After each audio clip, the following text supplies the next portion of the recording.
share it later on if you want. Well, once it's all done. Well, this is Lee's Breakfast Club. I don't know if you can see Lee's Breakfast Club, but you can see it right here. Lee's Breakfast Club, a como mai. You're all welcome. Everyone's welcome here. There's about 25 or 400 people here today. I'll let you guess which it is.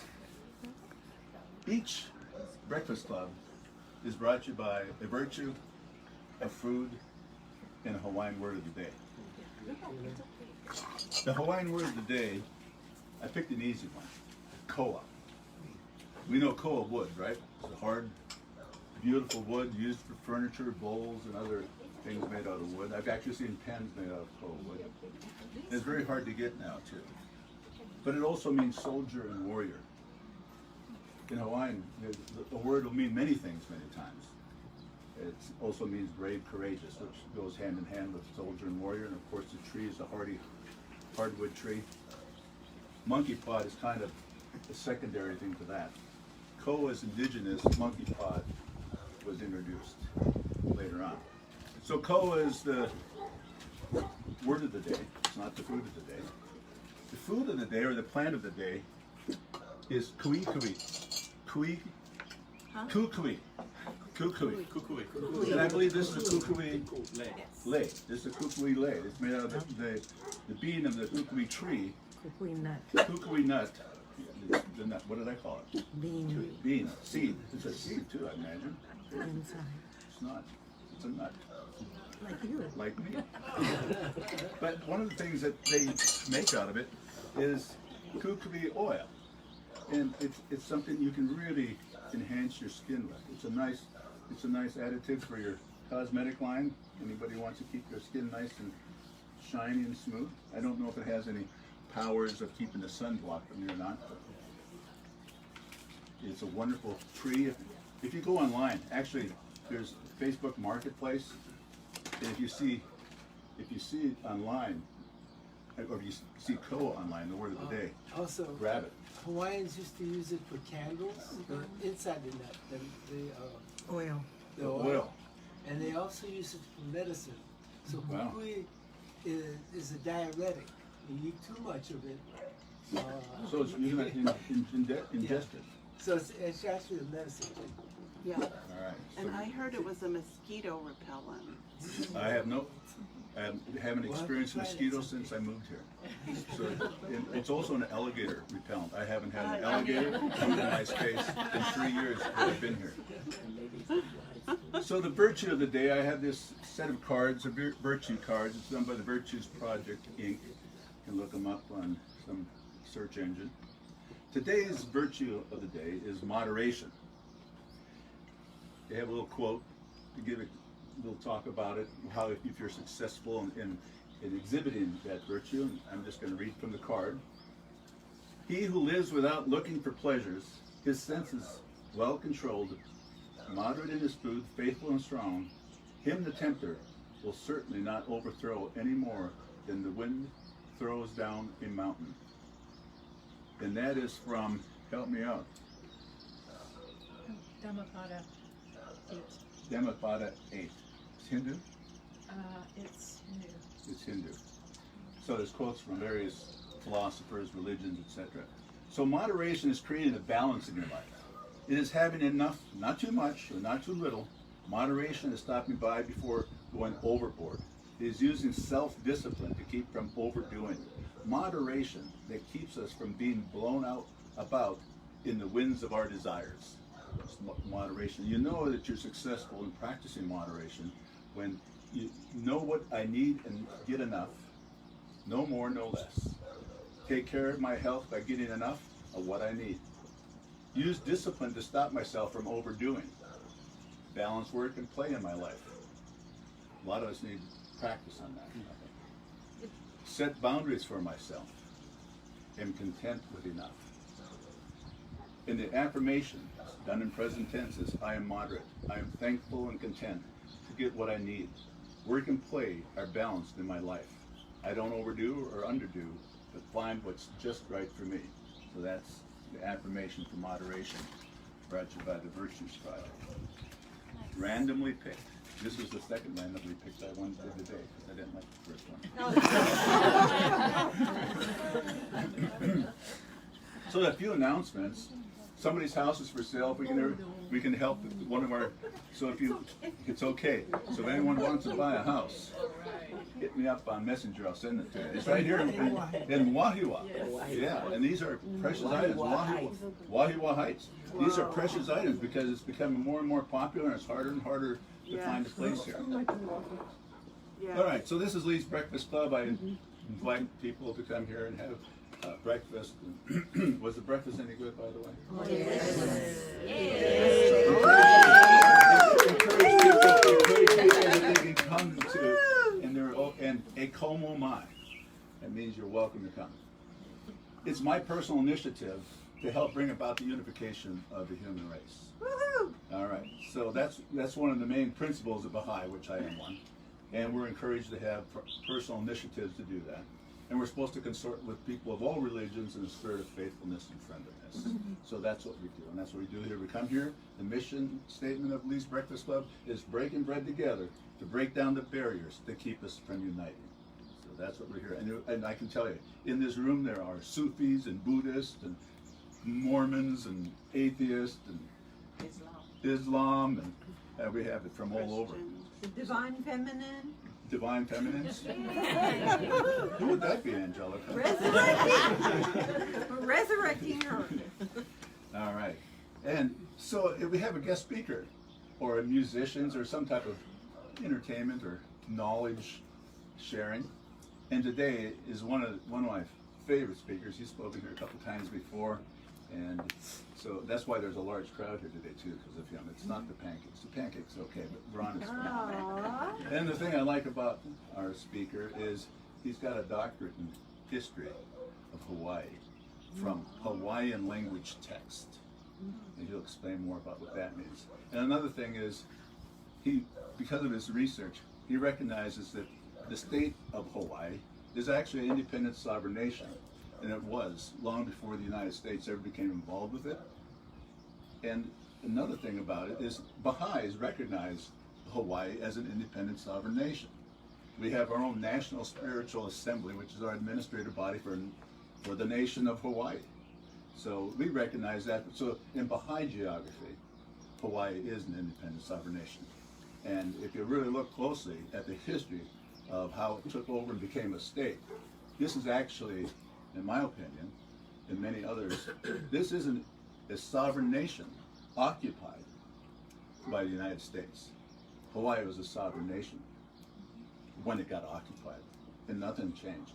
So I want you to welcome one of the best historians and one of the most prolific published. And if you get on his Facebook page, you're going to become more educated on almost a daily basis of various aspects of history. And Sonny is going to come up here as I introduce him and lay a lay on him. And so I want you to welcome Dr. Ron Williams, Jr.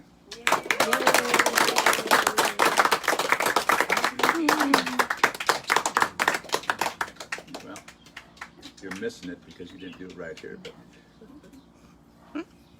So Ron, thank you, sir. Thank you. Thank you for coming. Aloha mai kako. Hello.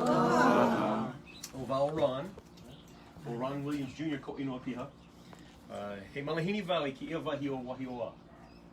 A me kohova I pai aina. No laila, e ho'omaka wau I ko'u mo'o kuau hao. The talk today will be in English, don't worry. But in my training, I've always been trained to start with our mo'o kuau hao, our genealogy. That places you in the place you are. And I start with the Malahini Vawa. I'm a visitor to this place. I came to Hawaii in 1996, but I'm still a visitor. This isn't my home. So here in Wahiawa, I thank you all that are from here for inviting me, and Lee for the delicious breakfast, and another gentleman. Yeah. Alii. Yeah. I thank you all for coming to here. We're going to share a little bit of history today, but I will start with my mo'o kuau hao, my academic and my familial mo'o kuau hao. My mother is Janet Marie LaBounty. She was born in Chicago, Illinois. Her people come back from Montreal, and then before that, Paris, France, and London and Wales, that area. My father is Ron Williams Sr., Big Ron. My dad was born in Arkansas, where I grew up. He's a hunter, fisherman, 7 or 8 generations of farmers from Arkansas. I was born in Chicago, Illinois. moved to Arkansas at about 5 or 6 years old. Grew up mostly there. Came out to California at about 13 or 14 years old. I lived in Los Angeles, actually Claremont, near Los Angeles. Went up to San Francisco in my teens and 20s, and came out to Hawaii in 1997. I came out New Year's Eve, 1997. My academic mo'okuauhau, who my kumu are, I first went to college at BYU Provo, Utah in 1984. I was there for 3 semesters, a year and a half, and I took about 16 or 17 classes, and I passed one of them. And the school and I both agreed that it was time for me to go do something else. So I did. I went home and lived my life and so forth. I came out to Hawaii in 1996, got a job at a luau, at the Feast at Lele, was having a wonderful time, but had my first great kind of break and change in my life, and that was meeting my first kumu, Okoni Akana. Okoni Akana was the leader of the Friends of Moku'ula, the people who were trying to bring back the sacred spot of Moku'ula, the residents of Kawikiauli, Kamehameha III. So I started learning from him. He would give me 1 word a day, no more. I started learning language, started learning about the history of Lahaina, the 2,000-year history of Lahaina, not the 200-year history. And I ended up working for him at the Friends of Moku'ula. When my daughter was 3 or 4 or 5 years old at the time, I was working the luau, wear lava lava every night, watch the sunset, eat pohole fern and moi and poi. It was a great life. But I realized that there was something else. Not only that, I couldn't work the luau forever. And so I went back to college, and I had another great break, and that was meeting Keopi Raymond. Keopi Raymond was my first kumu at MCC. He was the first native Hawaiian community college full-time professor. But he taught me language and showed a film in class one day that changed my life, and that was a film of the most passionate, brilliant, driven, and heartful person I'd ever seen, and that was Dr. Haunani K. Trask. I was a little naive about my place at the time, and so I said, I'll go study under her. And I did. I came out to Kamakapu'ukalani in 2001, Center for Hawaiian Studies. To her credit and to the center's great credit, they welcomed me with open arms. Mehana Hind was the counselor there. She said, if you come here, this is your home. And I was taken under the wing of Dr. Trask for some reason, and we became quite close, and she got me through college, literally and figuratively. A lot of difficult things. I became a single father, went to grad school, but was there at UH for 12 years. Got my BA in Hawaiian Studies, my MA in Pacific Island Studies, and then my PhD in Hawaiian History. I want to mention one note about that. The program to offer a PhD in Hawaiian History is brand new. And that kind of starts us off thinking about what we're talking about today and those things like that, right? In Hawaii, you could get a PhD in Southeast Asian history, or French history, or American history, and Pacific history, but you couldn't get a PhD in Hawaiian history until 6 years ago. Wow. They had no such program. Some folks got their PhDs in Pacific history and focused on Hawaii. Same thing, but technically they had not dedicated a program in Hawaiian history until about 6 years ago. So now they do. Now students can go through and get a PhD in Hawaiian history. So that's my academic genealogy and my familial genealogy. Today, I started some research about 6 months ago, actually. Came across this story of Wahiawa. First, I was going to do a PowerPoint presentation, but we didn't have a projector today, so I'm going to use little stuff like this sometimes. When we talk about place, and we talk about our place in that place, right? That's what this talk is about today. It's not about, its topic is race, which is a difficult topic to talk about. I'm not Hawaiian, obviously. But I want to make clear the reason why I use race, and the reason why I talk about race in a lot of my talks, is because of the history of that racism here in Hawaii. And the reason I do that is not to make anyone feel guilty.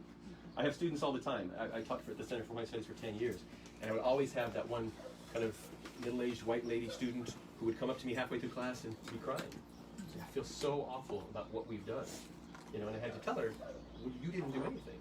It was 150 years before you were born. You have a responsibility now, right, to figure out the history and your place in that history and do what you think is pono.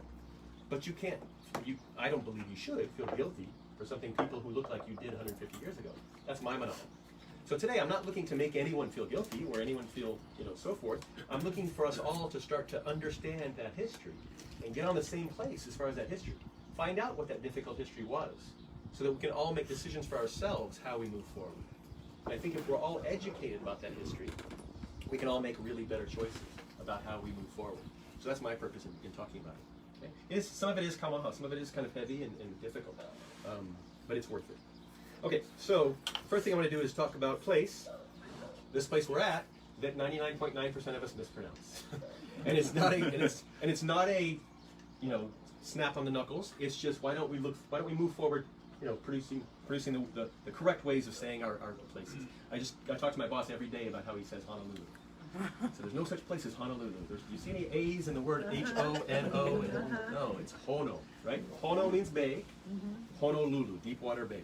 Most of us say Honolulu, even the news announcers. So this word, almost all of us say Wahiawa, but we're missing a letter there, Yeah. Wahiawa, right? Now you don't say it that distinct. You don't stop but it is smooshed together. But there is definitely an A in there. Is there no kina? No. No. No. Okay. There's an akahako on that last A, which means you lengthen that out and kind of stretch that and kind of emphasize that. But there's an A before that. It's not Wahiawa. Wahiawa. Do you pronounce the W like a V, like Hawaii? No. So the W's are interesting. Sometimes, the thing about Hawaiian language is there's rules, but there's often breaks in those rules. Yeah. W, when it starts a sentence or a word, is usually pronounced like a W. We Yeah. say Wailuku, not I mean Wailuku. the second one. Right. So, but in the second instance, it's often pronounced as a V, but not always. This one is. It's this one is a W. Wahiawa. Oh. Yeah. Yeah. So there's breaks in that pronunciation. So that's the place we're at. I came across it because a student of mine was actually doing her MA thesis on these white settler colonies in Hawaii, and I was like, "What are you talking about?" She's like, "Yeah, there was this white settler colony in upcountry Maui, and they had built this place just for whites, just after the 20th century, and so forth." And so that got me thinking about it. And then there's another one in Ola'a, Big Island, Hawaii Island. And about 6 months ago, working in state archives, I realized in the state archives we have government materials. We have, that's different from the private archives. Private archives are generally private manuscript collections and things like that. Government documents are held by the state archives. And one of the government documents we have is the collection from the colony at Wahiawa. Yeah, we have the whole collection of their materials in our state archives. So I started to go through that. There's a couple of years worth of material there. But I started going through that and fleshing out this story of this place, and it was fascinating. Fascinating. And so today I'm going to talk about that, but I'm going to start before that, because the story kind of needs some back context. And even before that, because I'm wordy like that, I'm going to start with historiography, because I don't think anytime we have an audience, I think it's crucial that we talk about the topic of historiography. Historiography is just a fancy word for the creation of history, that process, right? A history is history. This is a history book. Yeah? It's a history book. It tells you facts and so forth, supposed facts and so forth. Historiography is the process that this came about. Yeah, how it came about. Every history ever written is exclusive. There's no perfect history. Because you cannot talk to everyone. If you're doing a history of World War II, did you go interview 47 million people? Of course not. You choose. And those choices you make on who you interview and whose knowledge you take in creates your historiography. Now we can have it as a good process, or we can work to make it as good as we can by making that inclusive. Talking to women and men, talking to younger folks and older folks, talking to folks of different languages. We can try to be inclusive. Sometimes purposely, they're not inclusive. But even the best stories are exclusive. Okay? We're also hamstrung by another factor, and that is, as a researcher, I'm stuck and kind of in a box of what did the archives choose to collect? Right? They didn't collect everybody's voice. You go into the Hawaii State Archives and you look at material in the 1900s, early 1900s, it's almost all male. Hardly any women's voice in there. Women talked, they wrote, but they didn't collect that stuff. So we're already hamstrung in that sense. So when we think about how we came about our stories, that's a really good, it gives us a really good understanding of where those stories are lacking. Yeah? Now in Hawaii, I have a thing where I call it the 6%. about 95 to 98% of all the published materials on Hawaii, tens of thousands of books and films and articles, all of that together, about 95 to 98% of it comes out of sourced only from English language sources. All the histories, all the Gavin Daws and Kuykendall and all the new ones, the big ones coming out of here and there and there, and 95 to 98% of them, they extracted English language voice and wrote a history of Hawaii.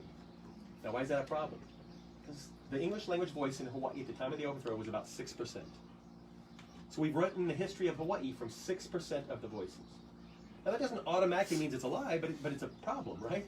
94% of the other people spoke, and we're not listening to them. That's changing. Over the last 20 or 30 years, there's lots of folks that are working in the Hawaiian language archive and coming up with other, alternative histories and more inclusive histories. I'll give you a little analogy. If you wanted to write the history of America, and it's 1900, and you want to hire you're a committee to do that, and you want to hire the best historian in the world, and you research it, and you find out this guy in Italy he's the best guy in the entire world at doing research. So you hire him. He's going to come write the history of America. And he comes to America, and he goes to the National Archives, where there's 5 billion documents. And he goes to the front desk. He doesn't speak English. He speaks Italian. So he goes to the front desk, and he talks to the lady, and he says, "Excuse me, bring me all the material back there that's written in Italian." And they go back in those 5 billion documents, and they pull out those 5,000 that were written from Italian Americans, and they pull it out and they hand it to him, and he sits down and he writes the history of America. And that becomes a book, that becomes a movie, that becomes an after-school special, that becomes the history of America, becomes our textbooks, becomes everything else. And 100 years later, everything we know about America came from that book, from those 5,000 Italian American voices. That's what's happened here in Hawaii. Everything we know about Hawaii has come from that 6% of English language voices. Now again, that's starting to change, but we've got a long way to go. Still, if you go into the library and you see 100 books, 97, 98 of them are written from only English language sources. I could talk to you for hours about why that's a problem. Thousands of examples. I'll give you one. The funeral of Nahiana Ena, the most sacred woman in the kingdom. Nahiana Ena was considered a deity, a god. She died soon after giving birth to a child in December of 1836. The funeral for her was incredibly important. This is right in that time period where the missionaries are here and kind of things are changing and so forth, but there's still a lot of traditional culture going on. And so the funeral for Nahiana Ena is incredibly important. And there are PhDs in anthropology who have written entire books on who got to sit next to the king as opposed to 2 over from the king. This positioning is incredibly important. So as a researcher, you say, I want to find out at her funeral who was where. So you go back into the archive, newspaper archive, and you don't speak Hawaiian because most historians don't.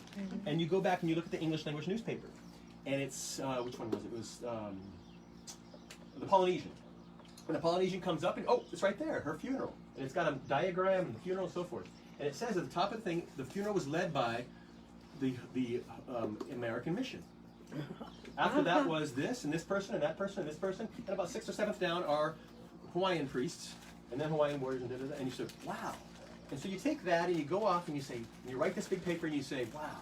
As early as 1836, that's the power, the mana that the American missionaries had, is they led the funeral of the most important Alii in the kingdom. Wow, you send it out. Well, somebody comes and says, but you didn't look at the Hawaiian language archive. And in Kekumu, in the Hawaiian language newspaper, they print her funeral. He ho'olewa a Nahiana Ena. And you look at it, and it has a different list. And their funeral order is led by Kahuna La'au Lapa'au, Hawaiian priests. Po'ekoa, the Hawaiian warriors, and so forth. And the American missionaries are about 7th or 8th down the line. Yay. And you say, whoa, wait a minute, I've got a different story. And then you start to contextualize your newspapers. Who wrote that newspaper? Where did it come from? Who was the editor? And so forth. And you find out that the editor of the Hawaiian language newspaper that says the Hawaiian priests were in front was Reverend Reuben Tinker, who's the guy who led the funeral and performed the ceremony. So it gives he was there.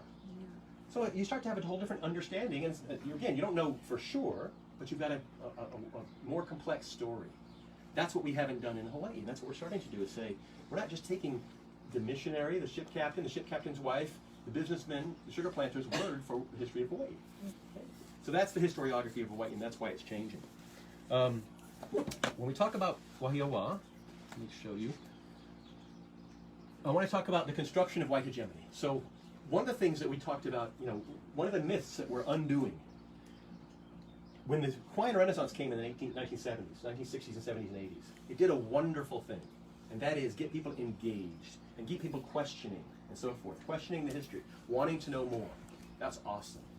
But what it produced immediately, and it's what always happens, is there's kind of a jump to this side of the pendulum swings this way, sometimes a little too far. So when we understood that the history was wrong, and that this happened, and the missionaries came, and the overthrow happened, and so forth, the first instinct was to say, well, see, same old story. White folks arrived in Hawaii, took over, end of story. Yeah? There was a book by a Pacific historian named Alan Moorhead called Fatal Impact. It was a book I studied in my grad school. And Alan Moorhead said 20 or 30 years ago, yep, all throughout the Pacific, the white man arrived in places, and the brown man fell by the wayside, and white guys took over. Well, but the problem with that theory is it means that Hawaiians and Polynesians and Samoans and all these people had no agency, had no power themselves, had no resistance, that they were that easily pushed aside, right? So the story we had for a long, long time in Hawaii was, well, had Hawaiian culture, had Hawaiian ways, missionaries arrived, they imposed a constitution, a Western style of government, a Western framework of law, see, all that awful stuff the white folks have, and then Hawaii was lost. Well, in the last 15 or 20 years, folks like Donovan Preza, Willie Kauai, and myself, Keanu Sai, and others have shown, Kamana Beamer, have shown that that story is a little different. In the 1830s and 40s, Kauikeoli, Kamehameha III, is king of Hawaii. More and more people are coming, more sailors are coming. He knows that people are coming. We've got to do something to protect Hawaii, protect our land, and protect our sovereignty, our independence. And so, places around the Pacific start to get gobbled up. The Marquesas get taken by the Spanish. The French are looking at French Polynesia, what will become French Polynesia. The Germans are looking at Samoa.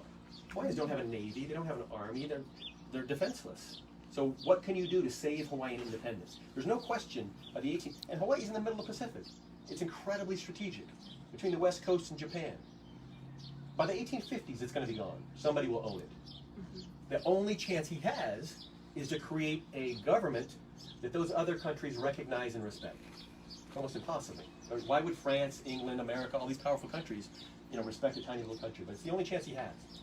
Now, there's nobody in Hawaii that has constitutional law knowledge and so forth like that. So he starts to incorporate folks into the government to build this new government that will be recognized. And it's an ingenious plan. It's the only thing that ever would have worked. So Kauikeoli brings in Reverend William Richards. Now, the early missionaries were under orders not to be involved in government, not to make money, and so forth. And they didn't in general. William Richards resigns from the mission to help Kauikeoli, to serve the nation. Helps write the first constitution in Hawaii in 1840. Helps achieve Hawaiian recognition in 1843. Timoteo Ha'alilio and William Richards travel around the world as Hawaiian Kingdom diplomats to America, to London, and to Paris. And November 28, 1843, the King of England and France recognized Hawaii as a sovereign and independent nation. Incredible. And say, you're a co-equal in the family of nations. The first non-European nation in the world to achieve recognition of sovereignty. Think about that. The Kingdom of Hawaii in 1843 was a member of the family of nations. Japan. When did Japan become sovereign? A sovereign recognized nation. Anybody know? 1900s? 1893. 50 years prior, Hawaii was a sovereign and independent nation. Wow. I get a little thing about how that fits into our worldview, right? We did a show yesterday at the State Archives. We came over to the Capitol because in 1860, there was a Japanese diplomatic mission that was traveling from Japan to Washington, D.C. Japan was just starting to open up to the West. And they sent, literally they were dressed with swords and ceremonial, and they go to Washington, D.C. But they're blown off course. There's a storm, and they have to land in Hawaii to make repairs. So they're in Hawaii for 2 weeks in 1860. And the Hawaiian government, a recognized sovereign nation, is scrambling to take care of them. What's the protocol we do this, and how do we do this ball, and so forth. And so I'm digging through this stuff. We did a presentation for the senators yesterday. And so I find passports. Because Japan, as a not a recognized nation yet, didn't have such things as passports, but the kingdom did. And so they issued Hawaiian kingdom passports to the Japanese diplomats. so they could enter the United States. And they wrote one in Spanish because they have to go around and land at Veracruz, South America, Mexico, on their way to Washington, D.C. Wow. So the Hawaiian Kingdom, as a legitimate sovereign nation, like afforded the Japanese diplomats this diplomacy to be able to travel. That was the place of the Hawaiian Kingdom in 1843, right? Wow. That's how much mana it had back then. So this idea of white people imposed this stuff and this stuff, is starting to seem totally different, right? So Kauikeoli was able, through the construction of a Western-style law and government, to gain recognition that protected the nation for 50 years, until 1893. And then it was a violation of that international law that took away. And for 50 years, Hawaii was protected because of its creation of a Western-style government. Okay? An altered mission, 1863. So, the mission, our other story is that there was this tele logic, this natural progression. Missionaries arrived in 1820 and then they took over the country. Again, not true. Those first missionaries, not allowed to be involved in government, not allowed to be involved in making money and so forth. In 1863, the Board of Commissioners, the American Board of Commissioners for Foreign Missions, which is the Boston-based group that sent the missionaries here, they write and they say, they declare Hawaii a Christian nation. You've done a great job, and they say Hawaii is a civilized Christian nation, almost near complete literacy. Hawaii had somewhere over 90% literacy rate. At the same time, the U.S. literacy rate was about 70%. One of the most literate nations in the world under native leadership in the 1860s. And so they say, they're Christian, they're literate, they're civilized, you guys did an awesome job, now come home. Now the sons of the mission, who had positions in church and who had positions in business now, they'd gotten some land in the Maile and so forth, they kind of liked their position here in Hawaii. And so they said, well, I don't know if I want to go home yet, I want to do that. And so they stayed, and they shifted that mission. That early Hawaiian mission from the American Board of Commissioners for Foreign Missions was to bring the Holy Spirit to Hawaii, and you can like that or not like that, but to bring the Holy Spirit to Hawaii, Christianity to Hawaii, and go home. And specifically, these folks were Congregationalists and Presbyterians. Congregationalists are all about power in the individual churches. That's why it's called Congregationalism. They hated the fact that they thought the Catholic Church was literally like the Satan, because they had the centralized power of the Pope. So power within the churches. So Rufus Anderson, who was the architect of the mission, comes out to Hawaii in 1863 to kind of make this formal break. We're not going to give you money anymore. You're going to become a local entity. And he sees what's going on and he says, oh my God, what have you done? You guys haven't turned over power at all. And he says, we want a native-run, native-led mission. Yet you guys are still in charge of all the churches. He said, you're not kahu, you're missionaries. Right? So he kind of rebukes the folks that are here and says, no, it's from 1820 when they arrived until 1863, they had ordained 4 native pastors in 43 years. And this was supposed to be a native-run, native-led mission. So Boston's angry and says, you got to do this right and so forth. Boston pulls out their money. A local association is formed called Ka'ahui Wanalilo o Hawaii. Archivists and librarians today call it the Hawaiian Evangelical Association. But that's the translation. The name of it is Ahuhui Wanalilo o Hawaii, as it says in its Articles of Incorporation for the Hawaiian Kingdom in 1863. And it says in the constitution of that group, our language is Hawaiian. So that mission starts, that new mission starts in 1863 with the sons and the grandsons of the mission. And they've got quite a different mission. And I haven't pinpointed, the motivations are complicated and the understandings are complicated. Why were these guys so different than their fathers? Now, some of the early missionaries were what we would term today racist, of course, but their sons have a more virulent, more political racism, this desire for power. Some of it, I believe, is their education. The sons are sent back to the United States for college, and in the colleges in America in the 1850s, 40s, and 50s and 60s, the ideas of Darwinism are coming up, manifest destiny, all these ideas are coming up. But those sons and grandsons return home to Hawaii and have a different understanding of their place in Hawaii. And they set about a plan to rule Hawaii. So the mission has become not only Christianizing Hawaiians, but showing them how to run a country. But that isn't the early mission. Okay? So we have an altered mission as of 1863. This comes to an inflection point in 1887. So most of you have heard about the Bayonet Constitution. So there was a struggle back and forth between the mo'i, the king and the queen, and the missionaries for 30 or 40 years. the American Protestant missionaries had kind of a, what do you call it, monopoly on power of churches until the 1840s or 50s. 1850s, the Catholic Church comes, the Mormon Church comes, and so forth. And the Anglican Church was brought here in 1862 specifically by Queen Emma and Alexander Liholiho to contest the American mission. You know, that hasn't been written about either, but if you look at the records and what she says, Lahaina Luna is the school up on the hill in Lahaina to educate Native Hawaiians to be future leaders of Hawaii. And it's being run by the American Protestant Mission in a very specific way. Queen Emma brings the Anglican Church here, and the first thing she tells them is, in 1862, I want you to incorporate so that I can give you property and money and so forth to build schools. And the first school, unfortunately, Iolani doesn't even know their history, but the first school, Anglican school in Hawaii is in Lahaina, Maui, and it's called Luaehu. The Queen set it up, and it was a school to educate children of Native Hawaiian descent to lead the country.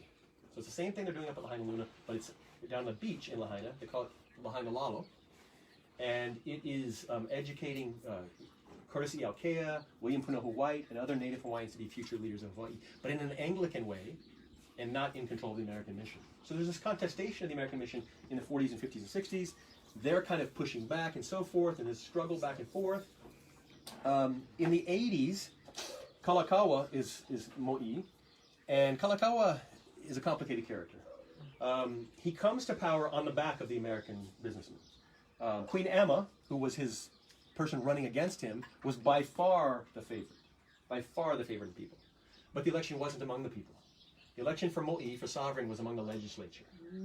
So the legislature is controlled by business interests and so forth. And so Kalakaua makes promises to these guys and those guys and these guys, and he gets elected over Emma. There's riots. Over 70 people are arrested and put in jail. But Kalakaua becomes king. As king, he does what he's expected to do. He grows the income of the sugar growers, pushes for a treaty of reciprocity, right?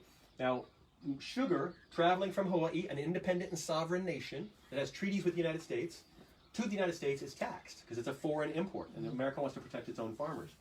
To back up, the sugar explosion happened because of the Civil War.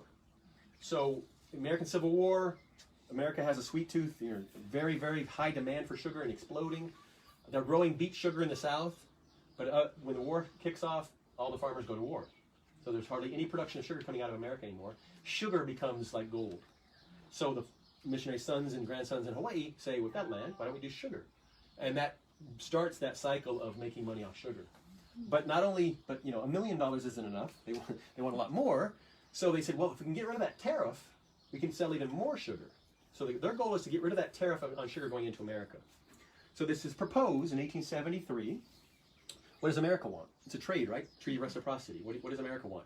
America wants Pearl Harbor. General John Schofield had come out on a secret mission in the 1850s to scope out a possible shipyard and naval base for beginning of America's Navy. And he wrote back a report saying Pearl Harbor is the perfect area.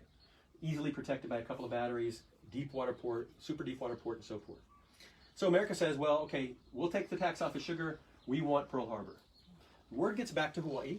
Hawaiians in general protest like I've never seen. You go to the Hawaiian language newspapers and look, every other day there's a protest at some church or another. Mass protests, halavai maka'ainana, mass maka'ainana protests against this idea. They said, we don't give away our property. We don't, and that Treaty of Reciprocity would have said Hawaii can only lease land and sell land and give land to America, no other country. It's an infringement on their sovereignty. So they said, absolutely not, we don't do that. And they passed resolutions, passed petitions, went to Kalakaua and demanded and so forth. Charles Reed Bishop, who was the foreign minister for Hawaii, was the one really pushing this idea. He stood to make millions of dollars off railroads and other things to these mission places, or to these sugar places. He writes a letter to his friends in Washington that says, every Hawaiian in the country is against this idea, even my wife, Hawaii. Mm-hmm. So you have this push for reciprocity by Kalakaua, and then him going, okay, everybody doesn't want it, maybe I should back off. And so he becomes anti-Pearl Harbor. And that first Treaty of Reciprocity doesn't include a Pearl Harbor instance. It just trades tariffs. So sugar growers get to send their sugar to America without a tariff. They make even more money. Americans get to send certain things to Hawaii without a tariff. So that's all fine, that's all good. Kalakaua has a point. I call it his Saul moment. If you know the story of Saul from the Bible when he's struck by light and changed and becomes Christian.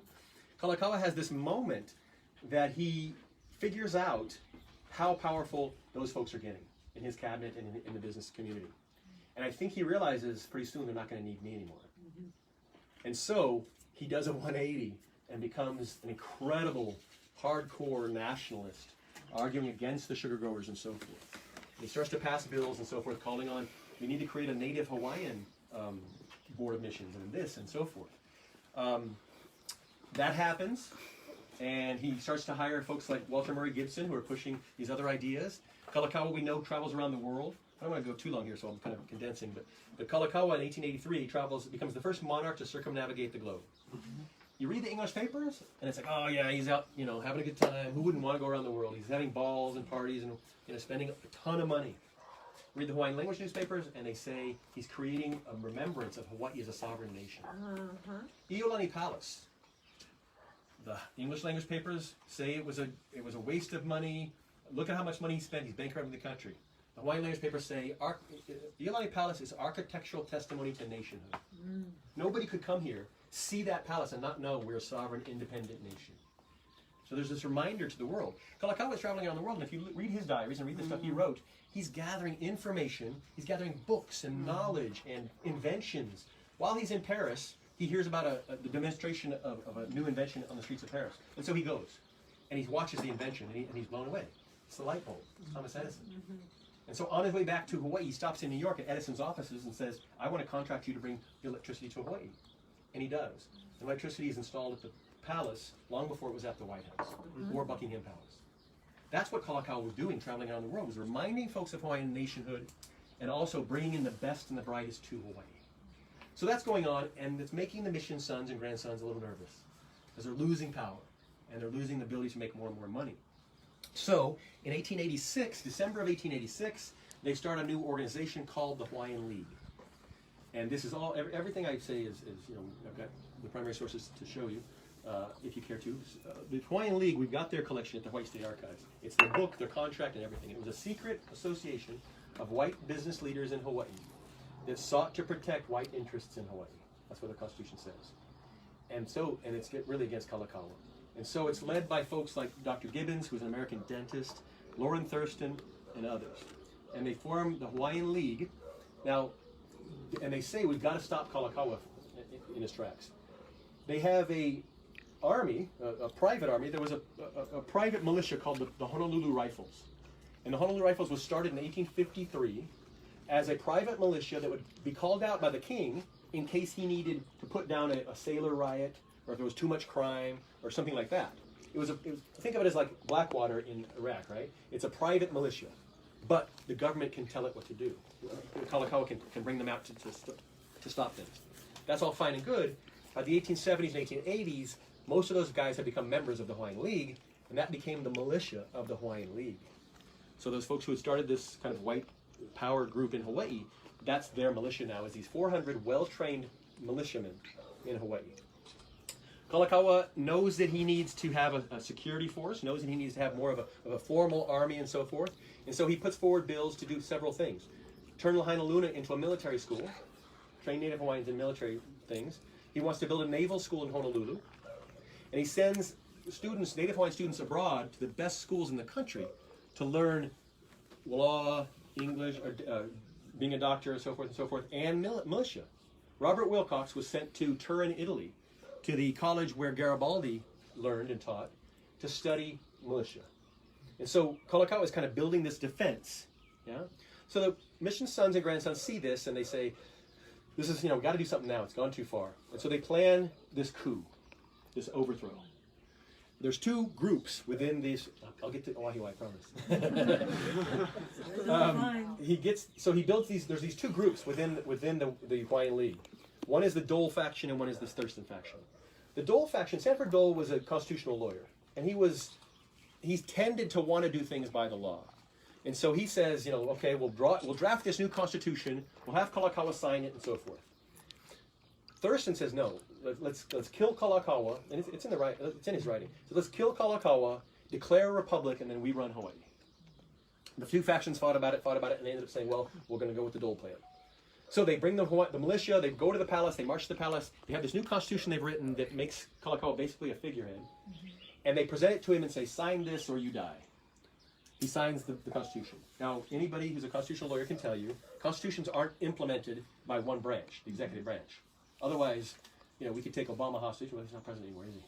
We could take the president hostage and have him sign something, and all of a sudden we've got a new constitution. It doesn't work that way. It's the executive and the legislature. It has to be approved by the legislature. And the Bayonet Constitution never was. So it's not a legal constitution. But they're going to pretend it is, and they're going to run things by it. So in July of 1887, they institute this new constitution called the Bayonet Constitution, because it was done by bayonet. And it disenfranchises all Asians in the country. Now, I talked earlier about progressive modern nation that Hawaii was. In 1852, Hawaii passed a constitution that gave universal manhood suffrage, regardless of race. No, whatever race you were, you could come to Hawaii, become a citizen, vote, and own property, and run a business. Now think about that, 1852. That's a decade before the ending of the American Civil War. So, a decade after an African American could vote in Hawaii, there was a war going on in America about whether or not they could be owned or not. That's a progressive modern nation that Hawaii was, right? There were escaped slaves who made it to Hawaii and became citizens of the Kingdom of Hawaii. So that country, right? Okay. So the coup of 1887 disenfranchises all Asians from voting. So they've been voting for 20-something years. Now they can't vote. It enfranchises. It gives the vote to all foreigners in Hawaii who can read and write English. So you don't even have to be a citizen to vote. You could be visiting, and as long as you're white and speak English, you can vote in the Hawaiian Kingdom elections, right? So it's really tilting the elections is what it's doing, the 1887 Bayonet Constitution. So that happens, and that's the beginning of that inflection point for white rule in Hawaii, right? Let's now understand, when I talked earlier about agency, we really have swung things, that pendulum has swung way too far to that side, us understanding power that whites had in Hawaii. They still didn't have very much power prior to bayonet. I mean, you're talking about 4,000 or 5,000 people in a nation of 120,000 people, right? I read something the other day, and it's just this idea we have in our head, right, about missionaries. There was a professor, should I name his name? The professor at HPU, who's a military historian, who wrote an article recently, and he said, at the time of the American Civil War, there were 5,000 missionary families in Hawaii. I was like, what? There weren't 5,000 missionaries in Hawaii. There were barely 5,000 white people in Hawaii. Wait, who's that? Huh? Who's that? It was 137 missionaries sent to Hawaii in that 100 years. So to say there were 5,000 missionary families is ridiculous. But that's what we have in our head, right? We have in our head this idea that they were everywhere. No, there was a missionary for every 15 or 20 Hawaiians, for every 20 Chinese, and so forth. So, not that they didn't have outsized power, but they weren't in control yet. Okay, so let's look at... So when we talk about that 1887 inflection point, that's when they're really going to start to say, here's our mission, we want to take over Hawaii, have political control of Hawaii, and how are we going to do this? What argument are we going to make? Now, remember, in 1863, Boston had said Hawaii was a civilized, Christian, awesomely led nation by natives. So how do you debunk that? How do you go against that? The only argument they have, and also they're arguing to a worldwide audience that basically believes in democracy. Of the people, by the people, and for the people. So how do you make the argument that 2,000 or 3,000 white folks should run a country of 115,000 brown folks? Well, you say that those brown folks aren't capable, aren't in control. So a man named Reverend Sereno Bishop, who's one of the first missionaries in Hawaii, Artemis Bishop is his father. He's one of those guys that kind of had a whole different idea than his father. The Reverend Sereno Bishop becomes the editor of the missionary newspaper called The Friend. And he writes an article in 1887 called The Anglo-Saxonizing Machine. And he says, Hawaii has come into its own as a nice little Anglo-Saxonizing machine. And he says, quote, the politics of this country are fast ranging themselves along Anglo-Saxon lines. The restless tide of Anglo-Saxon principles of government suddenly overtopped this is of the overthrow, the frail palace dikes and swept away all that retrograde rubbish. So he's starting to talk about this issue of race and how Hawaiians aren't capable of ruling and so forth. In 1893, the time of the overthrow, the Friend comes out with an article, and they've just overthrown the Queen, and they call it A Wonderful Week. It was a history-making epic, witnessing the unheralded and shameful collapse of a once noble and proud Hawaiian monarchy, initiating, we believe, a glorious new era of freedom and honor for Hawaii. at once sprang forth the wrath and power of the conservative and long-suffering whites. Our noble citizens of American and European blood have once more paid homage and devotion to the lofty cause of liberty and progress. And our gracious God has once more, with a peculiar care and protection, blessed and smiled upon this young and favored nation of Hawaii. Now my dissertation, that I'm not going to talk about today, looks at that claim and proves it false. Hawaiians claimed God and their nation. They were strong Christians. They wrote in the newspapers constantly about claiming God and owning, and God was on their side. Every political meeting they had, Huila Ha'aina, the sign, all these things happened within their churches. They used the church as a tool to fight against America and annexation. So when the old guys are claiming God's on our side, they say no. And they even say, there's a Hawaiian who writes and says, we mahalo binamu God. We mahalo Bingham for bringing us the gospel of Christ. It's their sons and grandsons who will become apostates. He calls them out on that. So when Sereno Bishop is writing, he's writing, now this 1894, they're pushing for annexation. They need to make an argument to a worldwide audience. And so they had back then the United Press, just like they do today. It's still around. The AP and the UPI. Yeah, UPI? Yeah. AP and the UPI. And they're the two wire services. Newspapers can't have a correspondent in every city in the world. So there are people that are hired, that are independent people who write stories. They get picked up on the wire, and they can go into any newspaper you want. Yeah. Well, in 1894, the head of the UP came to Honolulu, set up by the provisional government, and had a meeting with Reverend Sereno Bishop, and he was hired as the UP correspondent for Honolulu. So almost all the news coming out of Hawaii to the United States and to the world was written by Sereno Bishop, Reverend Sereno Bishop. And he writes under a pseudonym, because he's a reverend. He knows he shouldn't be writing these racist columns. They're awful columns about Hawaiians aren't really human, and they shouldn't be able to rule, and they shouldn't be able to vote, and so forth. And so he says, this one I want to read you. So when the Queen is in Washington arguing for the nation, and there are people in America, now there wasn't a generality of understanding that's the same in America. There was debate about this. I wrote an article for the Hawaiian Journal of History that talks about collegiate debates in America over annexation. In 1893 and 1894, the top colleges in the country argued about whether or not, in formal college debates, about whether or not to annex Hawaii. And in every instance, the no side won. Georgetown, Columbia, Harvard versus Yale. The first college debate on the west coast of the United States was the UC schools, which was Berkeley and Hastings Law School, versus the brand new University of Stanford. And those colleges argued, should we take Hawaii? And every time, the answer was no. It was no for two reasons. One was racist. They said, we don't want to bring 100,000 brown people into our country, citizens. But the other reason was it's not just. It's not right. How can we claim democracy when we're letting a small group of people run a big country?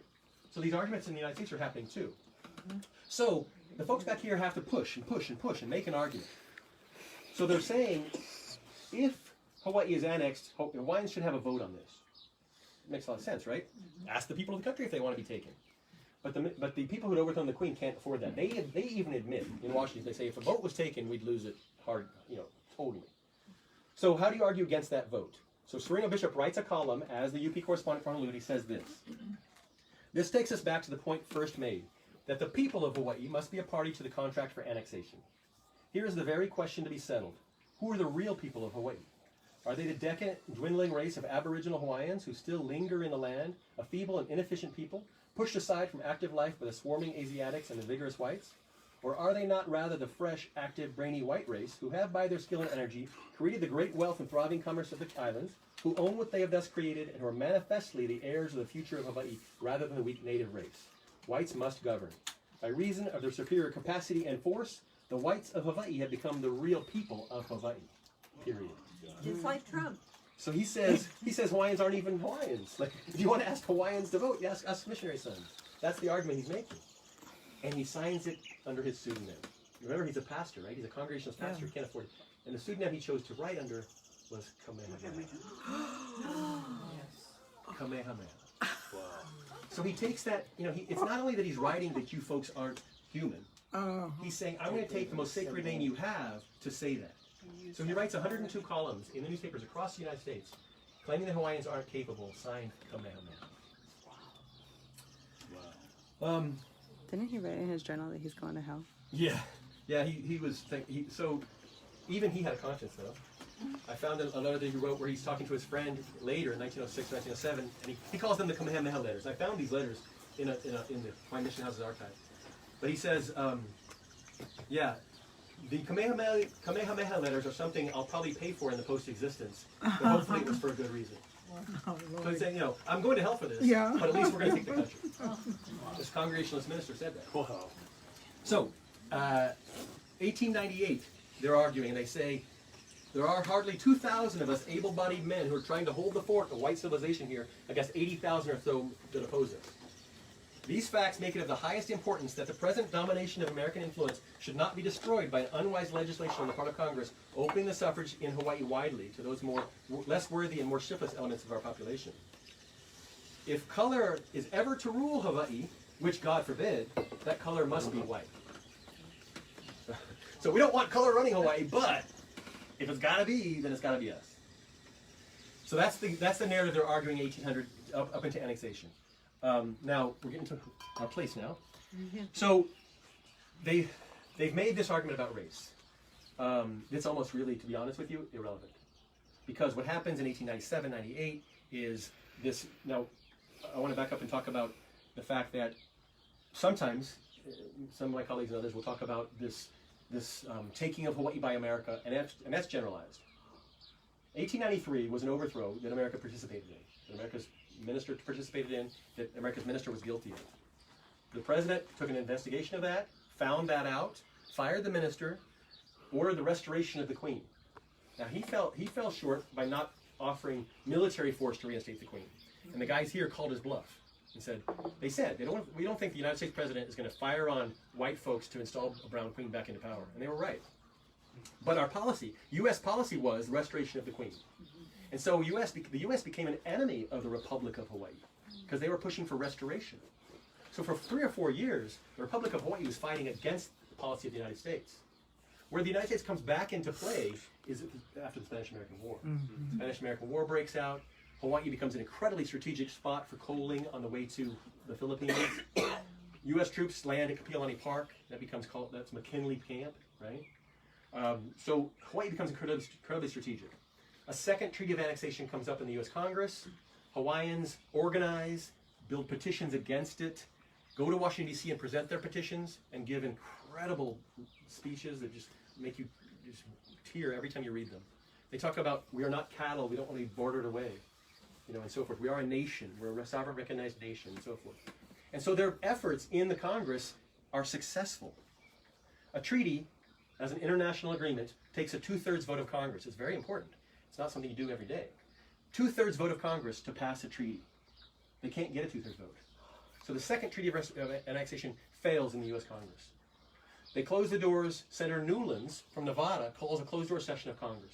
We didn't know what was said in that closed-door session until 1951. It was held under seal until 1951. It came out in the front page of the Honolulu Advertiser in 1951. And what happened was, they closed the doors. Senator Newlands and the military folks said to the senators, we have to take Hawaii. We have to. Militaries, we have to take it. And they said, well, we don't have the votes. He said, I don't care. We gotta take it. So Newlands proposes an idea. He says, okay, we'll pass a joint resolution of Congress annexing Hawaii. Problem is, that doesn't work. A joint resolution of Congress is an internal law, right? We can't pass a law setting the speed limit in Montreal, right? We don't have the power. The only thing that nations talk together, back and forth together, is a treaty. That's why it takes a 2/3 vote. So they pass a joint resolution claiming to annex Hawaii. They send troops here. They have a big ceremony, and they say, we've annexed Hawaii. And Sanford Dole says, I pass the sovereignty of Hawaii on to you, the United States of America. It didn't happen. It's crystal clear. It didn't happen. There was no transfer of sovereignty. And it's not my thinking. It's not the foremost constitutional lawyer in the United States, Thomas Cooley, said as much. He was the president of the American Bar Association. He was a Supreme Court justice in Michigan. And he said, you cannot annex territory that way. Hawaii was not annexed. There's a guy who comes out, a Hawaiian who's running for election in 1900, and he says, when I come into power, that's all I'm going to talk about is the fact that we are not part of the United States. We were never annexed. And the paper writes back to him and says, his name was Thomas Clark. They say, Thomas, you're right, but necessity knows no law. So, they knew legally that nothing ever happened, but we had to. So that was the supposed annexation of Hawaii. So coming out of that, we have this supposed annexation in 1898. We have Organic Acts written in 1900 on becoming a territory. Now, one of the ways they had told Hawaiians for a long time to come on board is, well, we're going to become a state. You'll have the rights of an American citizen. That's awesome. You know, Boo. no. Hawaii wasn't declared a state until 60 years later. But they were promised they were going to be a state. They came in as a territory, which means they had very little power. Federal taxes, Hawaiians paid federal taxes for 60 years and had no representation on the governor's side, the executive branch, or the judiciary. The executive, the governor of the territory, was appointed by the President of the United States. The governor appointed the judges. The legislature was the only place they had power. Sure enough, they take control of that legislature because they have power. They start a home rule party, Ka'aukua Home Rula. And the home rule party, organized in 2 months, defeats the moneyed Republican Party and the Democratic Party, and they take over the Hawaiian Kingdom, the territorial legislature. The first territorial legislature in Hawaii in 1901 was dominated by the Native Hawaiian Party.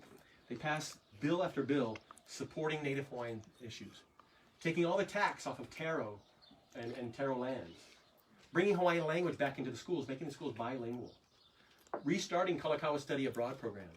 They passed a bill, I was amazed, they passed a bill giving money to the Chinese who had lost their homes and businesses in the Chinatown fire of 1900, which didn't help them politically because the Chinese weren't voting, but they knew it was the right thing to do.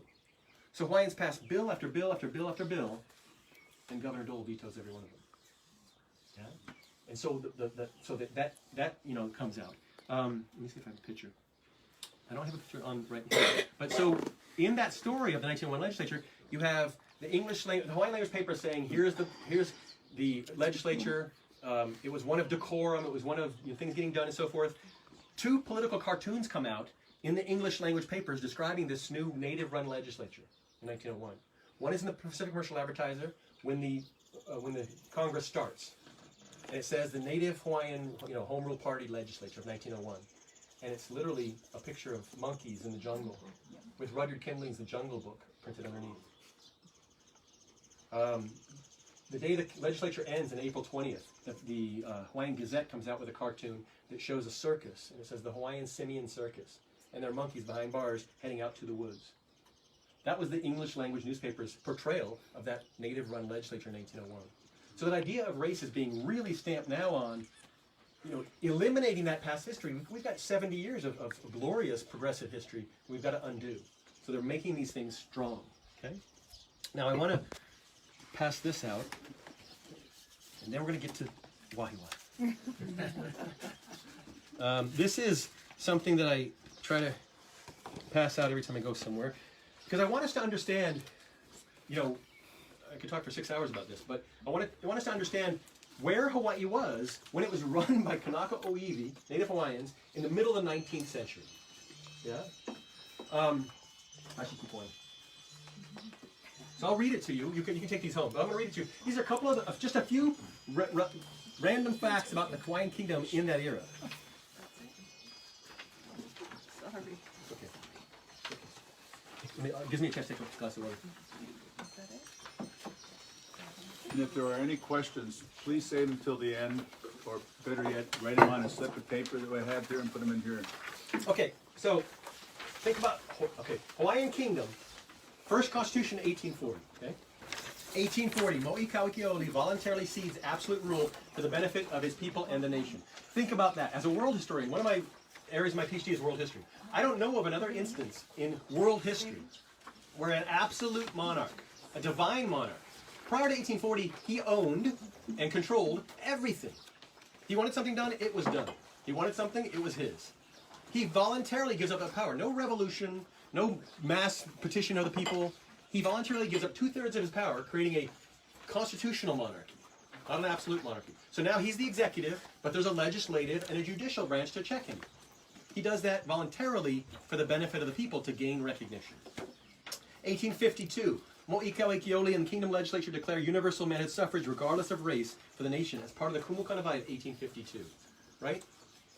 A decade before the Civil War, Hawaii had universal suffrage. Women as well. No. No. Universal manhood suffrage.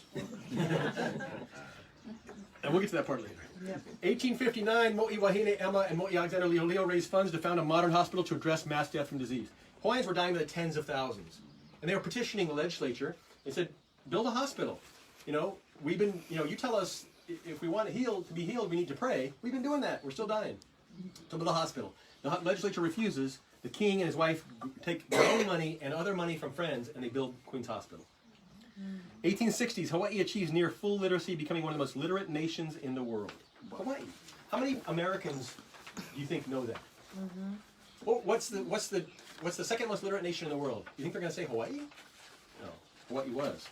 1880s, first monarch to circumnavigate the globe.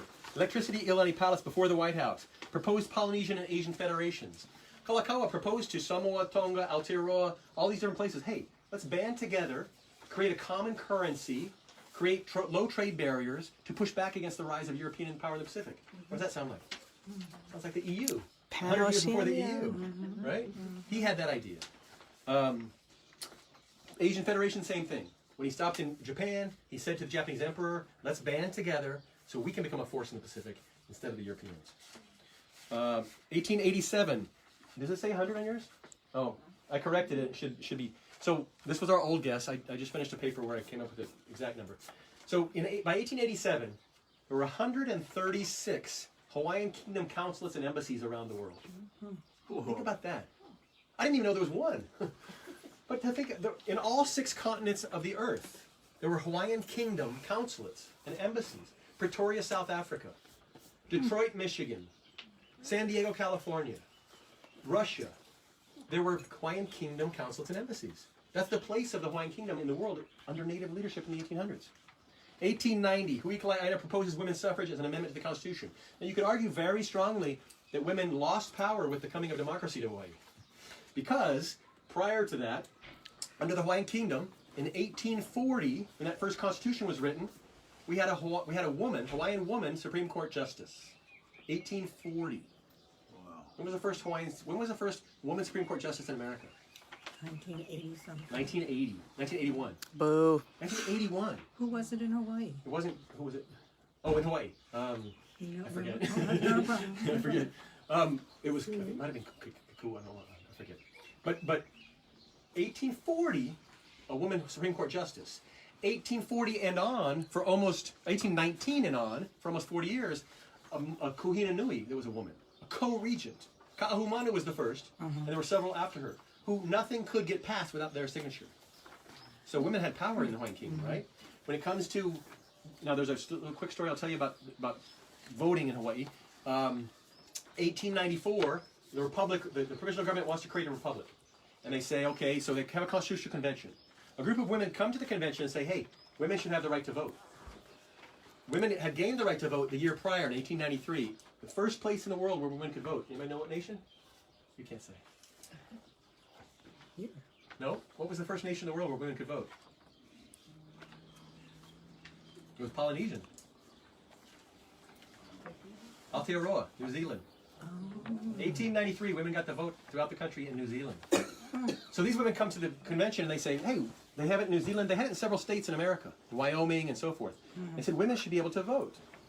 And the men, you know, the other thing about them, they were so egotistical that they wrote down this crap for us to read 100 years later, you know? They were honest. So in their Constitutional Convention notes, they say, you know what, you're right, women should be able to vote.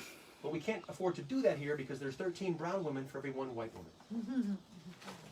So women don't gain the vote at that point.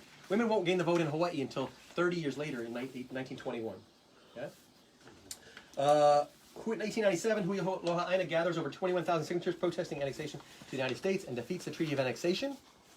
1900, in a matter of less than 6 months, across a group of islands connected only by sea travel, Native Hawaiians organized a new political party, campaigned against an oligarchic government, supported by wealthy business interests, and achieved a convincing victory at the polls.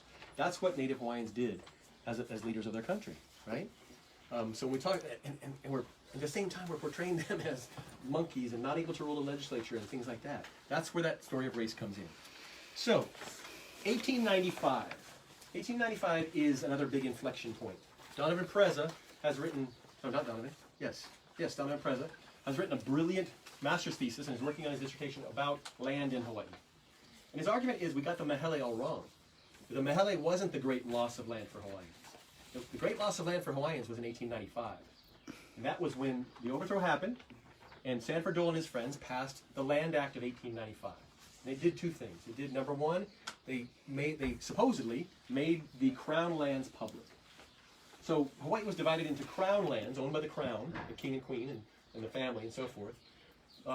Public lands, which are the national lands, like in America we have the Grand Canyon and state parks and the national lands, and then private lands. Well, there were almost 1 million acres, a little bit over 1 million acres, of crown lands owned by the monarchy for 70 years. They tended to do things with those crown lands to serve the nation. Queen's Hospital, Kamehameha Schools Trust, right? So the king, after the overthrow, the republic declares those crown lands incorporated into public lands. They're not their lands anymore, they're ours. The queen actually fought that legally and went to the United States and had a court case, and she said, okay, at $240 an acre, which is pretty cheap, she said at $240 an acre, you owe me $20 million. And they gave her, the U.S. Congress thought about it, and they thought about how much we should give her, and so forth, and they ended up giving her enough. But those crown lands were supposedly made into public lands at that point.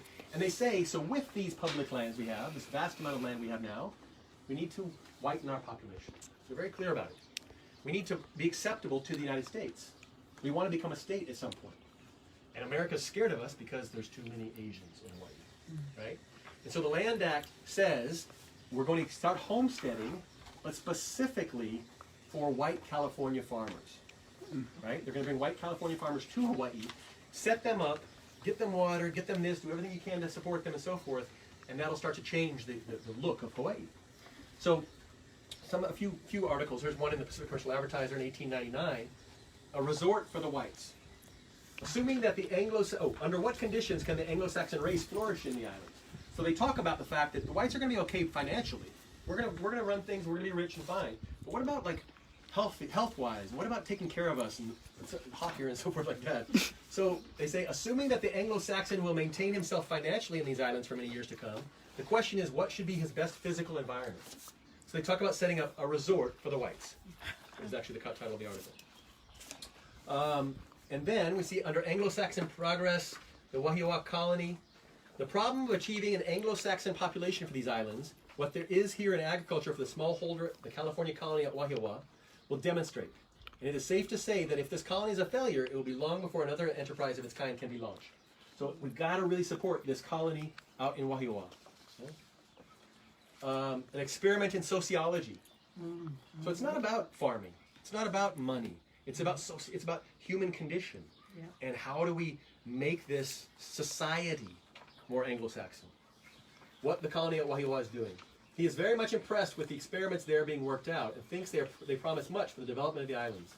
He is especially impressed with the domestic life there. They have their own public schools and church and Sunday school arrangements. So in Wahiawa, they set up their own school apart from all the other public schools in Hawaii. They set up their own social club, their own, book reading club and all this stuff. It's a contained society, right? It's a contained white society. Pacific Commercial Advertiser says about Anglo-Saxon colonies, it is essential that the class referred to as Anglo-Saxon should be largely increased. It is evident that a strong and numerous element of boys and girls from American families is indispensable for the continuous and best growth of American sentiment. Socially, this American element is no less important as furnishing a powerful influence in favor of Anglo-Saxon ideas of family life and social customs. 500 American families contentedly living on farms owned by them would go far towards safeguarding the social and political future of this community. And 1,000 of such families would be a most satisfactory guarantee for the future development and progress for the best element of American citizenship. So if we can get 500 white families to live here, we'll be okay. But 1,000, then we had set. Yeah? So some of the players. One of the last. So they set up tracts of land that you could buy in Wahiawa.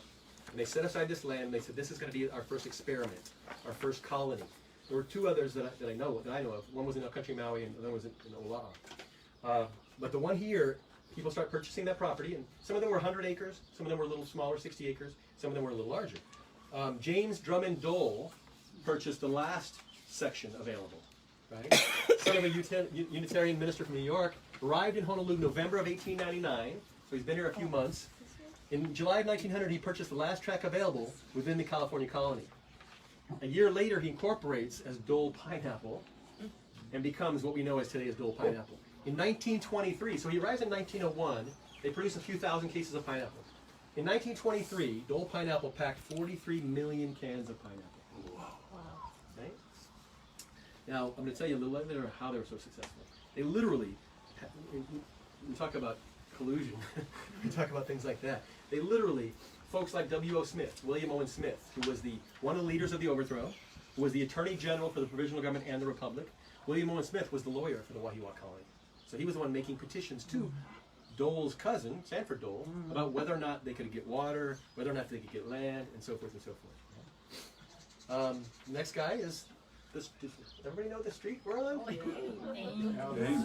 He lived right over here. Alfred W. Ames, son of a Unitarian minister from New York, arrived in Honolulu November 1899. He started Hawaiian Island Packing Company. Del Monte became. Yeah, so his wife ran the social club.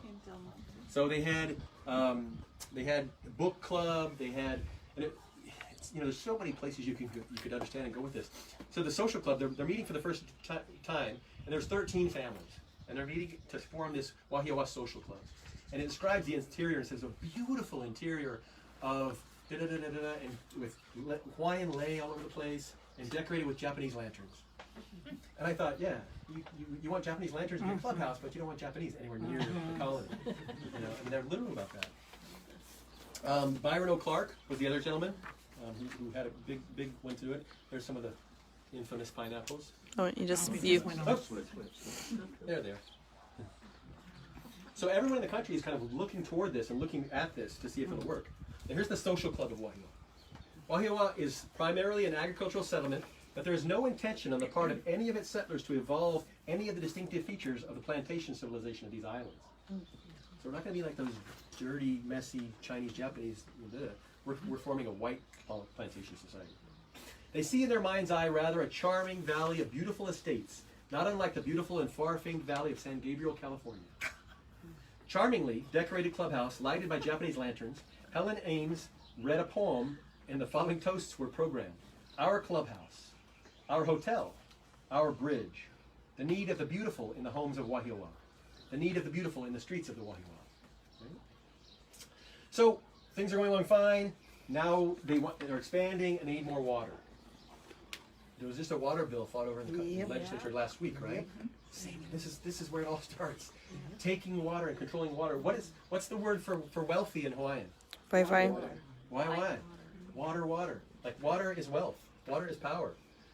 So the William Owen Smith, lawyer for the Wahiawa colony, talks to the government and says they want them to construct a dam and reservoir at Kaukononu.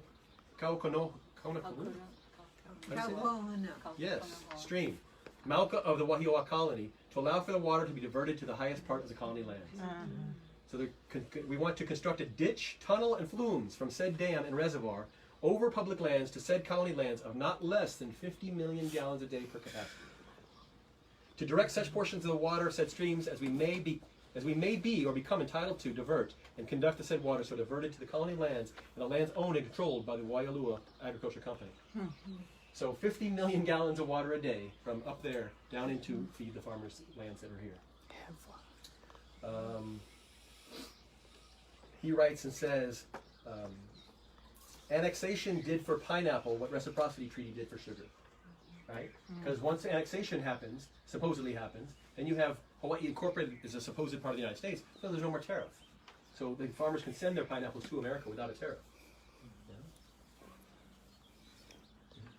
Prior to annexation, the duty on sugar was 35%. Right? Wow. So it's getting rid of those tariffs. So you really have this supported effort to create this new colony that not only protects them from influences they don't want to be around, but also builds a picture to the United States of what Hawaii is about. Right?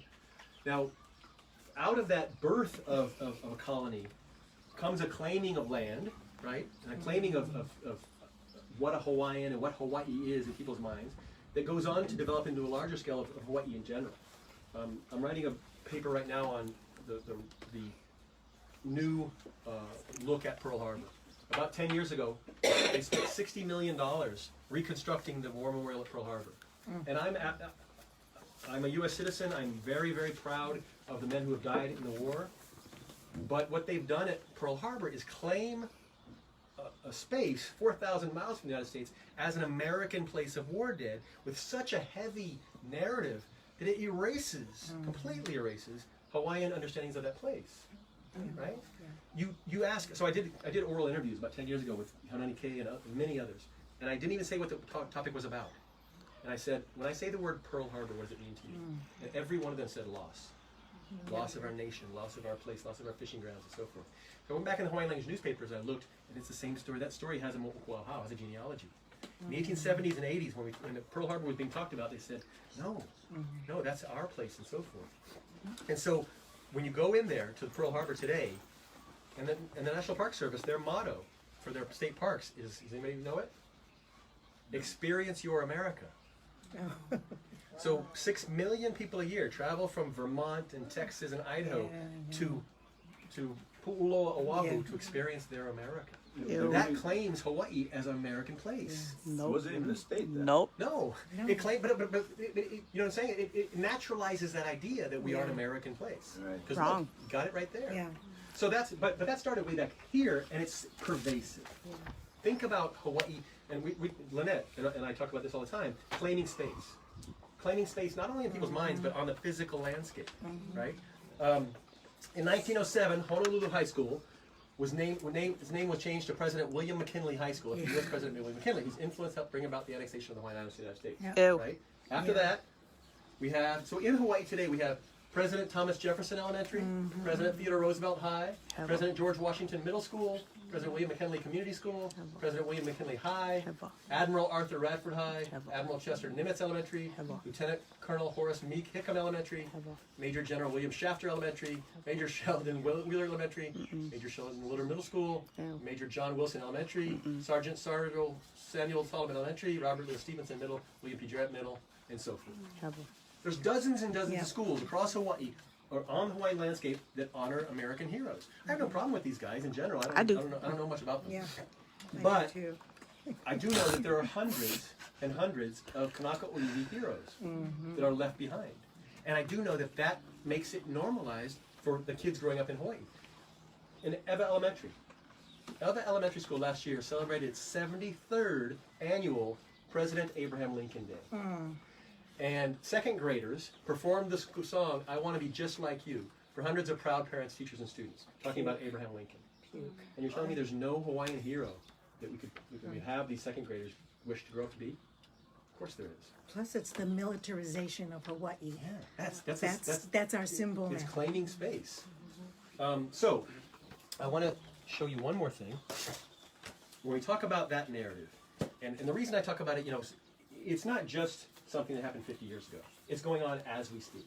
As we speak, there's places that are being claimed, there's histories that are being claimed, there's narratives that are being claimed that lead us into histories that absolutely are false. And hiding behind, well, it was a mistake, is ridiculous. I'm talking about professionals. About 10 years ago, the chancellor for the University of Hawaii, where I used to work, asked all the departments in the university to write a history of their department. He wanted to put together a history of the University of Hawaii. And so most of the departments ignored him like they always do. But, okay, let me find it here. Okay. But the tropical ag department took it up with vigor because we were an agricultural school. So the story is there was a Hawaiian Bureau of Agriculture and Tropical Agriculture and Forestry. That became a college. That became the university. So we came out of that Bureau of Tropical Agriculture. And so, in tropical ag's, a big deal now. So they took it up and made this book. Beautiful book, $60 I think it is. Hawaii College Tropical Ag celebrating its first 100 years. So you want to know about where UH came from? It's right here. And they say the history. So, okay, who wants to be my reader? You can read. So I'm going to have him read the fact of how the university started, and you guys tell me what you think. I'm literate. So start right. You want to move over so your face is Oh, in sorry. I need to be. Read that one sentence starting with on.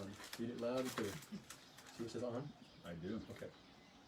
On January 4th, 1893, the Hawaiian Bureau, Later board. it's small print. Yeah.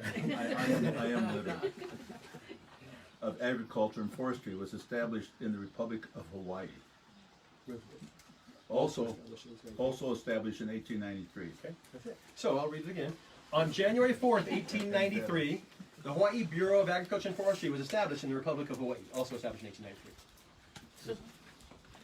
Any problem with that? January 4th, 1893. Was no republic. There was no republic at that time. Right. The Republic of Hawaii was established on the 4th of July, 1894. This is 2 weeks before the overthrow. Yeah. So they're saying that the Republic of Hawaii, an oligarchic group of white men, started our university. And the fact to back that up is, it's right here, January 4th. They missed the fact that the overthrow was the 17th of January. So I went back to the archives and I started looking and I found the bill right there. It was a bill put forward by a Hawaiian named Alii from Maui to create the Bureau of Tropical Agriculture and Forestry that would become a college. It was passed by the Hawaiian Kingdom Legislature in December of 1892, and it was signed into law by the Queen of Hawaii, Liliuokalani, on January 4th, 1893. And yet they credit the oligarchic group of white men for starting our university, and they erase the fact that the Queen did that. Yep. Now, how two professional editors and the University of Hawaii Press can make a mistake like that? I don't think it was intentional. I think it speaks to that narrative of course white men started our university. This generalized narrative that, well, of course, the overthrow happened and then we brought education here. Yeah. It takes you 5 minutes to find out that the college was actually signed. I have the original bill on my computer. The Queen signed it on the 4th of January, 1893. And yet we have a book that comes out by UH Press that sold thousands of copies. We brought this information to the Chancellor last year and they changed the online version. But the books are out there. And it's this understanding that in 2010, like, and to make it a point, like, you could find that information on Wikipedia. Yeah. You know what I mean? Yeah. Don't. I hate Wikipedia. Don't ever go there. But the idea that a professional book with editors could come out and not even double check, and it's not just a whoops, we made a mistake. It's a narrative that thousands of people read, that education came to Hawaii because of the Republic of Hawaii. And that was a bill passed by the Queen. So that story continues. And it's a story we have to fight. And it's a story we have to begin to claim spaces. The folks here are wonderfully helping me with a project that is the Hawaiian Patriot Card program. Julia is helping us much with that. And that's a program that I'm behind on, but I'm finishing soon, and it is to produce narratives, historical narratives, po'eloha aina, of Native Hawaiians who loved their nation, loved their land, with digital image, brilliant photos on the front, and their information on the back, in Makulelo Haole and Makulelo Hawaii, in English and Hawaiian, that we're going to give to the schools. And there's dozens and dozens of these folks who were lawyers and kahuna la'aulapau, medicine people, and judges and so forth, that the schools and the teachers can start to use to understand there are Hawaiian heroes out there. There's tons of them. John Henry Wise. John Henry Wise was a Native Hawaiian from Kohala, Hawaii. When I go out to the schools, I talk about this story all the time because the kids love, the boys especially love to hear this. On Molokai. John Henry Wise was sent on a mission for the church to Oberlin College in 1891. So he's a 19-year-old kid from Kohala, he was in the first class of Kamehameha, brilliant, sent to Oberlin College in Ohio. While he's there, he helped start the football team there. Football had become big in America. There had been 7 deaths in college football, though, because they didn't wear helmets or pads, they just crashed into each other. But he helped start the football team there, and they're kind of average, they kind of do okay. A new guy comes and says, a new player coach from Pennsylvania says, I want to play, and I want to coach you guys. Okay, and he's a brilliant football mind. He turns the team around, they play 9 games that year, they go undefeated, they beat Ohio State twice. Wow. And they beat Michigan twice. Whoa. And they're known as the best team in the country, led by this Native Hawaiian, John Henry Wise. And you know who their coach was? Johann Heisman. Oh. John Heisman. So the Heisman Trophy that we talk about every year. No one talks about the fact that a Native Hawaiian kid, first Native Hawaiian to play college football in America, played for him in 1891. Right? The College Football Hall of Fame doesn't mention him. Polynesian Football Hall of Fame doesn't mention him. Right? So those stories are there. It's a matter of bringing those stories to the communities, bringing those stories to our friends, the water cooler, and claiming those spaces, saying we're tired of giving away the naming of those places. You know, it's not a. I don't see it as a political action as much as I see it as a historical action and a justice action. It's undoing the taking of a nation and the taking of an identity. Mahalo. Wow.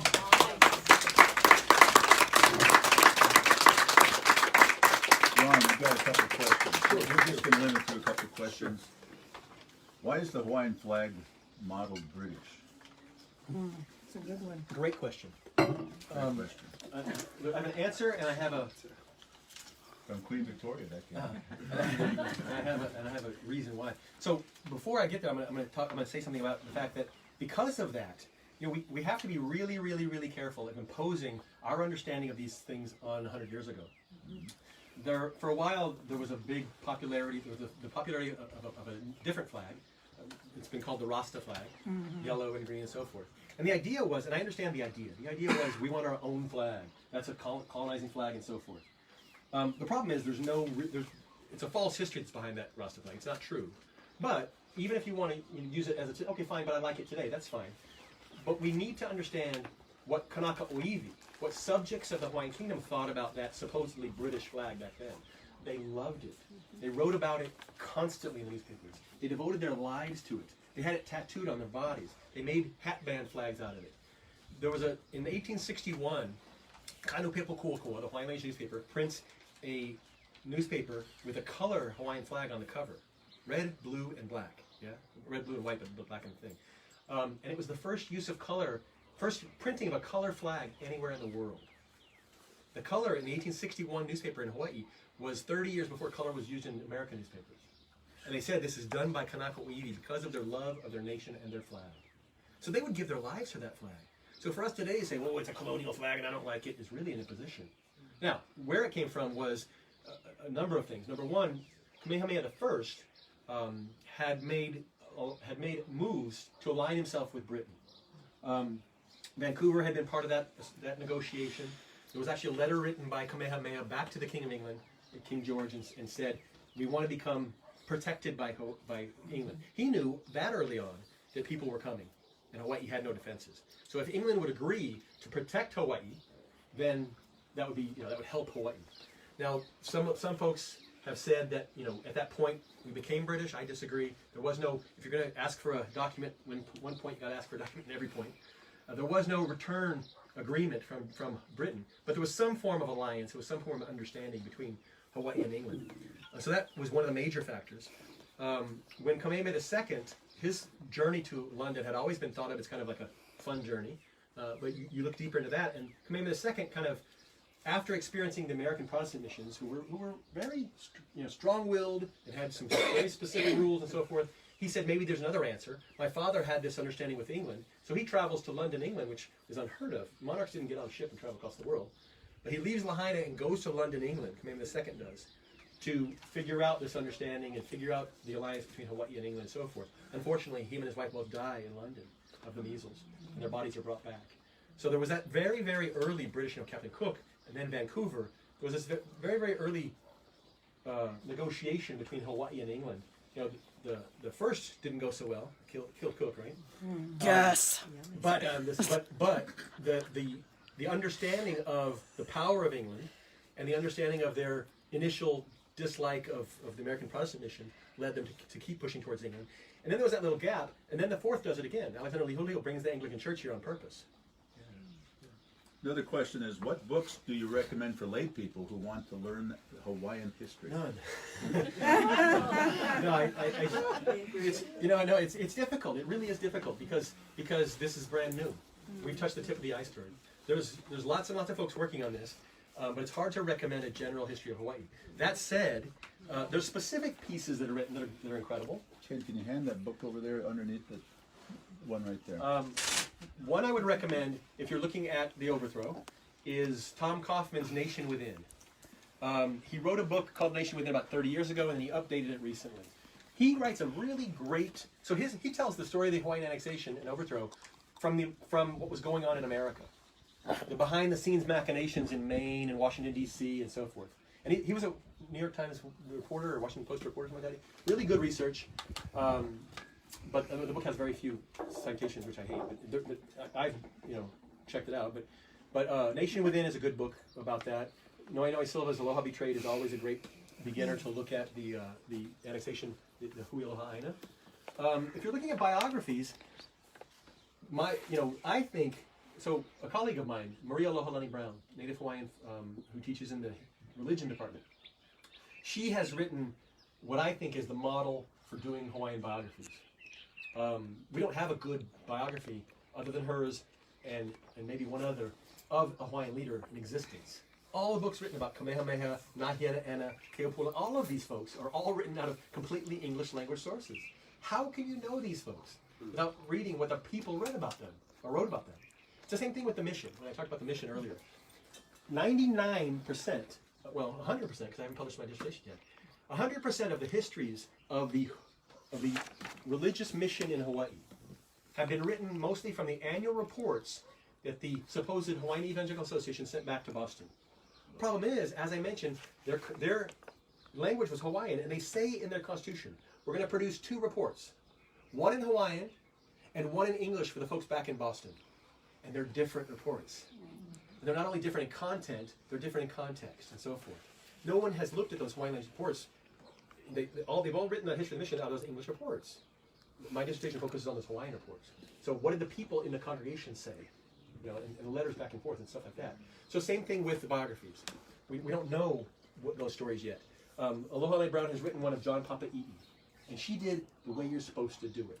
And that is, go through every Hawaiian language source there is. She literally went through thousands of pages of Privy Council minutes and Hawaiian language newspapers and pulled out everything about John Papa'i'i. And she also went through the English language. We've got that problem too. Is some of our students think, well, read all the Hawaiian and you're there. You gotta know the Hawaiian and the Hale, right, to understand the story. And she's done that. She was a prolific researcher and a very good writer. And then the third thing that you need is some sense of unbiased. No one's completely unbiased, but some sense. You have to tell the story. Oftentimes we have, from missionary sons and grandsons, we have hagiographies. Oh, my grandfather was perfect. From now, and I'll say, you know, it's not them that makes all the mistakes. We do too. And I have to be careful sometimes when I talk about these things with colleagues and things like that. But there are histories out today from our side that are hagiographic too. This monarch was perfect. You know, the Hale said he was awful, but he wasn't. He was perfect. That's just problematic, right? Those are complex stories. So her book does that. It tells a thoroughly researched, unbiased account of who John Papa'i'i is. And so I love that one. It's a start. But that needs to be done for all the elite. Yeah. What else? Excuse me. You were mentioning, you have an article in here. Yeah. This was a significant event that Lee's Breakfast Club was invited to, and Ron was so gracious to lead us in it.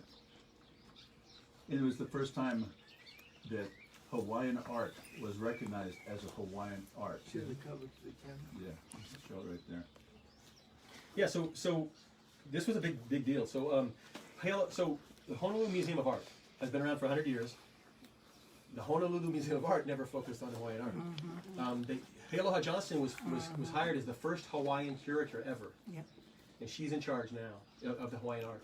And she put on this exhibit, which was the first look at Hawaiian materials from the inside out. They'd had Cook's materials and so forth, and always said, "Oh, look at the Hawaiian materials and so forth." But this was from, so she hired, there were 7 or 8 of us who wrote for the catalog about the specific items. And she also had, it was in Hawaiian and in English in the exhibit. There were hula that were done around it. There were all kinds of things. So it was a really important exhibit. And the catalog, you know, talks about Kalakaua and agency and things like that, but it was a really important piece. Yeah. But that, so another answer to the book thing is there's a lot of articles out there, a lot of articles and dissertations and things like that. If you're interested in the stuff I write, I have a academia.edu site. If you just Google Ronald Williams Jr., it'll come up. But everything I've ever published is on there. But there's lots of stuff out there in these pieces that's really good. Yes, ma'am. What do you think of the new exhibit? Which I don't think I've seen it yet. Oh, Yeah. you must At see it. Homa. Yes. Yeah, okay, I haven't seen it yet. It's pictures of everyone that you know. Oh yes, And Yes.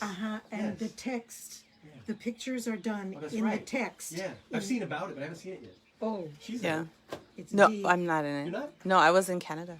Oh, Oh, I thought it's Yeah, D, at the time. and it says "We are not America." Right. We are not America. Yeah, that was a couple in Langra. Yes. Yeah. It's amazing. Oh, it was in- Powerful. Yeah, Powerful. It was There's in about honor of Dr. 100 Trask. faces. Yeah, more than. yeah. Yeah. You So gotta that's go see it. exhibits are happening. But just I would say, also keep supporting the people who are doing this work. There are lots of folks out there that are writing and stuff like that, and push to see those books. Are you familiar with the politics of Hawaiian? I'm familiar with him, Buzz Yacker. Yeah. You're mentioned in here. I am. Yes, you are. No. Ronald C. Williams. No. Yep. That's me. That's you. All right. So, Ron, what's with the baseball? That's my pillow. That's your pillow. I'm a huge baseball fanatic. So I thought this would be appropriate for you. Oh, awesome! Thank you, sir. Yeah. Hey, turn it to the camera so we You can. mentioned I got a big head. Perfect. so much. Woohoo! Oh wait, do that again. Let's get a picture. Oh my gosh. My stomach in? Yes, your stomach is in. Spanks, Lee, Spanks. It's wonderful. Yeah, Thank so you. we're going to end this with a song, and Prince Diana, would you help come up here and lead us in? All right. Hawaii. Yeah. Hawaii Aloha. This is something that is often done at the end of meetings in Hawaii. And I'm going to film it this week. I shut it off last time. Diana's incredible voice, and I'm going to get back here. Thank you. You get in this circle, everybody. Pardon my pronunciation. All right. And usually hold hands at the end. And please, everybody, sing along. I know you know this. Hey, Hawaii.